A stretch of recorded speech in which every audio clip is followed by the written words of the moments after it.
I don't know about you, but I know a lot of women with children that have suffered from postpartum depression. And most of those women suffered in silence because they didn't really know what was wrong with them, or they were too embarrassed to seek out help. But what is postpartum depression? What does it look like? What are the signs to look for? What does it look like specifically in our Black community? Better Black News is going to talk to two mental health professionals to answer these questions and a whole lot more. What is postpartum depression? Postpartum depression is one of 5 diagnoses that fall under the perinatal mood and anxiety disorder, which we call PMADS for short. Postpartum depression is one of them, and then we have postpartum anxiety, postpartum OCD, postpartum PTSD, and psychosis are all kind of under that umbrella of PMADS. Postpartum depression impacts about 15% of women, and that number goes up with poverty, those kind of stressors, like how am I gonna feed my family? Those stressors weigh a lot, and so that increases the risk, as well as for teen moms. It's double for teen moms. So postpartum depression is something that's really common, and not a lot of people get the help that they need. So what are the signs to look for? Okay, so with postpartum depression, there's this major adjustment period when you have a baby, right? You have a baby and your whole world shifts, and it's kind of like reorganizing. And postpartum depression is something that occurs when you have a baby, but really with PMADS, we go even before that. So even in perinatal, so like when you're pregnant, you can have depression that would fall under the PMADS kind of umbrella. With postpartum depression, we're looking at, having trouble finding joy in the things that you used to find joy in, feeling not connected to the baby, fear associated with, am I taking good care of the baby, self-worth issues as far as mothering, increase in sleep or decrease in sleep, increase in appetite or decrease in appetite. Postpartum is one of those, am I exhausted because I have a new baby, or am I exhausted because I'm depressed? So then what's the difference between baby blues and postpartum depression then? So baby blues, what happens with baby blues is day 5 postpartum, usually your hormones kind of plummet, right? So you spend 10 months ramping up these hormones and growing a human, and then day 5 they just kind of all go away. And with that comes like a lot of crying and sadness. I remember with my daughter, I think we were in the hospital longer with her because she had some health issues. So I think it was like day 6 postpartum. My dad had made me like crab legs and steak, like, congratulations, you got me a grandchild. And I just sobbed because for no reason, like I was happy. I just couldn't not stop crying. And with baby blues, they should last anywhere from like 2 to 3 to 4 weeks, really. And then it kind of dissipates over time. With postpartum depression, it lingers, the heaviness. And that's what I was going to ask you. How long does postpartum depression last? That's a really hard thing to answer because it depends on, are you getting help and treatment or not? With postpartum depression and that specific diagnosis, it has to be diagnosed within 12 months of birth. But there are people that are reporting symptoms of depression 2 years later, especially if there wasn't treatment in that first 12 months. So that's kind of a really hard thing to gauge.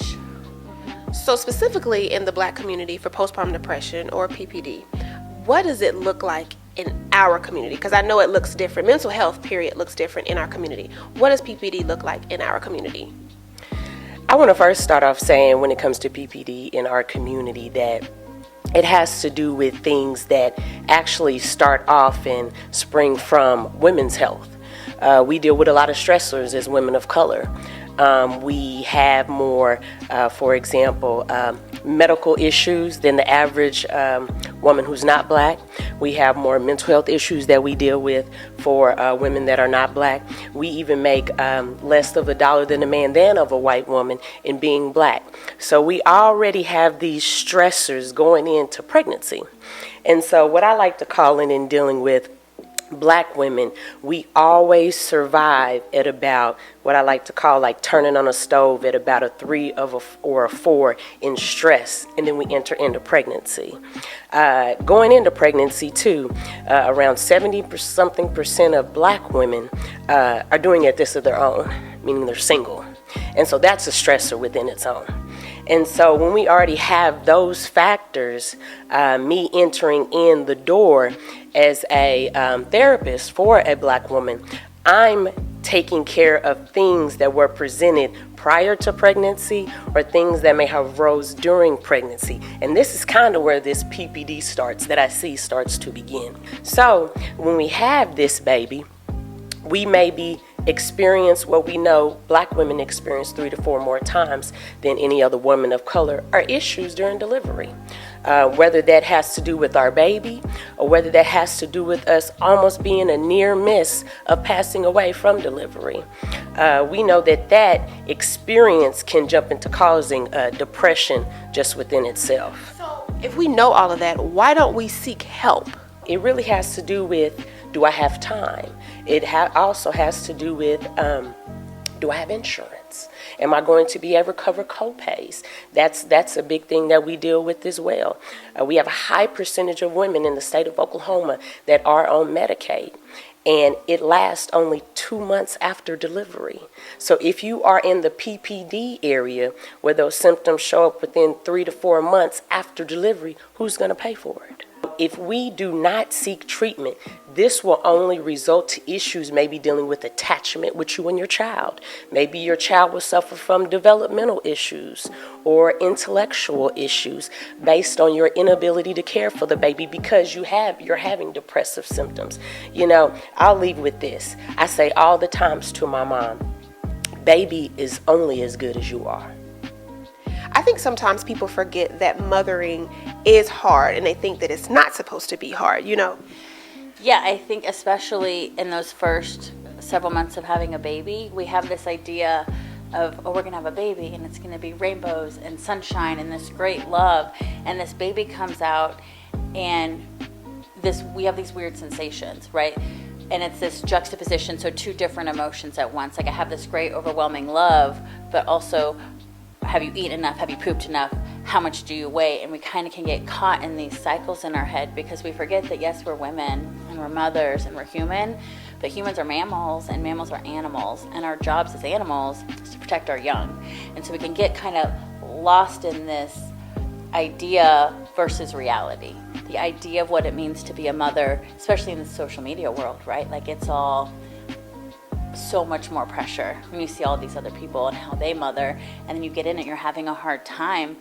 I read a blog post about this mom who is, I think is probably at Target, who doesn't go to Target with their kid, and she has a toddler and a newborn, and she's walking, and the toddler escapes and is like running through the parking lot, and she goes and she gets the toddler and they all fall down, and she's protected her children, and she's just sitting there crying, and this other mom walked up to her and said, "You're not doing a bad job, it's just that hard." And that just kind of hit me because we've lost the idea, and this goes with the not having a village. It takes a village, it really does, to have a support system of women to be like, you're doing a really good job. It's just that hard.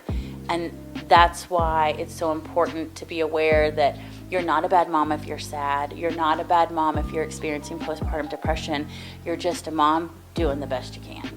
And I think that is very important, and I'm happy you said that. So for you all watching at home, if you want to reach Maggie or Nicole, their information is at the bottom of your screen.